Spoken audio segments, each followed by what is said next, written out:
Hello friends, আমি সৌরভ। আশা করি সকলে ভালো আছেন। আজকাল কিছুদিন থেকে খুবই গরম পড়েছে।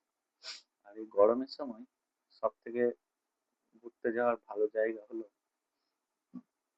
দার্জিলিং, গ্যাংটক এইসব। না, আমরা বাঙালিরা যেটা বেশি প্রেফার করি আর কি।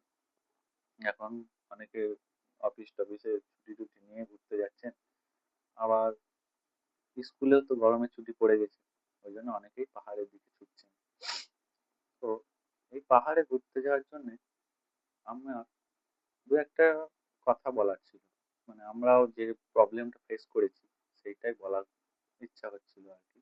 সেই জন্যই আপনাদের যদি কোনো কাজে লাগে বলে জানাতে চাইছিলাম। পাহাড়ে হাই অল্টিটিউডে উঠলে অনেকেই হয়তো বাচ্চা টাচ্চা নিয়ে যান। হাই অল্টিটিউডে ওঠার সময় অনেকে বাচ্চাদের বিশেষ করে সাফোকেশন ফিলিং হয়। এই সাফোকেশন ফিলিং হওয়ার জন্য ওই হাই অল্টিটিউডে যদি আপনারা মনে করুন ইয়ামথাং ভ্যালি কিংবা গুরুদম্বা লেক এইসব জায়গায় যান, তাহলে সেই সব জায়গাতে আপনারা কোনো প্রিকশন নিতে পারবেন না, কেন আশেপাশে কোনো দোকান কিংবা ওষুধের দোকান এসব কিছুই নেই।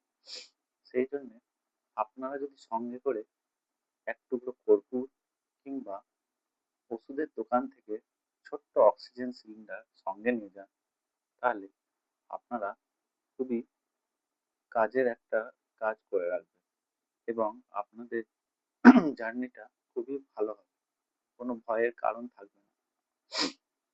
তো এই কথাটুকুই আপনাদের কাছে শেয়ার করার ছিল আজকে। নমস্কার, ভালো থাকবেন।